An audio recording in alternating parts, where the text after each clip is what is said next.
Hotep and greetings again. This is just a follow-up to the video on having a personal guide in Ghana.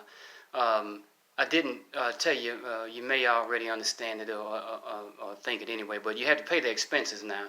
So when you're together in the chocho, you have to pay for your fare and for their fare. If you're in a drop taxi, it's just one fare, just like it is in the U.S. If you're in a shared taxi, it's two fares.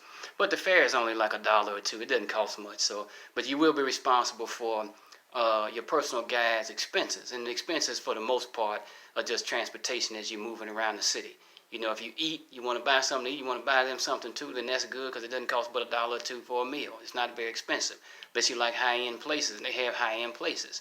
Also, these are the prices for Accra. This is the capital. This is where you'll land. But if you want to go to Cape Coast to the slave dungeon, and you're just going to be there for a day or two, and you don't want to go by yourself, they'd probably be able to do that with you too.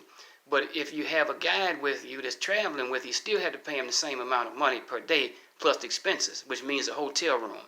Because they don't want to stay in the same room with you, and you don't want them in the room with you. You know, it might be a lady, you may be a man. She's not going to want to be in the room with a strange man. And even if it's a brother, you know, he may not want to share a room with you. You know, if you all can work that out, if it's the same sex, then that's different, you know. But you have to work that out with them. But you may have to get them a separate room in the hotel. And then you got to buy them a meal while you're there. They can't starve.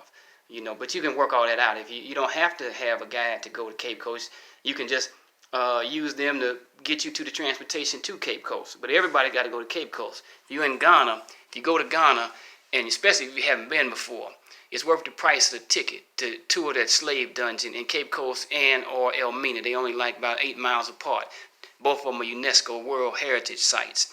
And it's worth the price of getting to Ghana to go through them dungeons. They call them castles, we call them dungeons.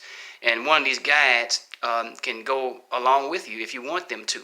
Or at the very least, they can meet you at the hotel, take you to the transportation, the place where you get on the bus, and they can tell you the best way to get there. It's more than one way. You get a big bus, you get a small bus, you get a van. It's different ways of traveling. Different prices, none of it is expensive.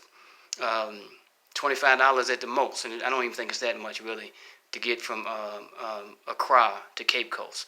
But like I said, this is just a follow-up, just to be clear that you had to pay them the daily rate plus expenses, and expenses usually just transportation, and transportation is not very much. You know, for one person in a church, or it might be the equivalent of $1, maybe less, and maybe a few cents more. You know, so for two, just times two.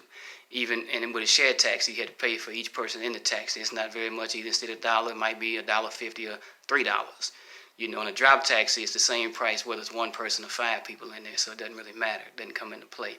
But this is just one quick follow-up to that. I didn't remember to say that. I don't want you to get there and think, oh man, I got to pay him $15 a day. Now I got to pay him transportation. Yeah, you got to pay transportation and expenses, which is very minimum. It doesn't cost much. So only for those who are interested, and not everybody will be, but a lot of people are. I know grown men that travel, and you know, when they go to a country, they're a little intimidated when they come to the airport, just not knowing how to get to the hotel. You know, sometimes it's a language problem.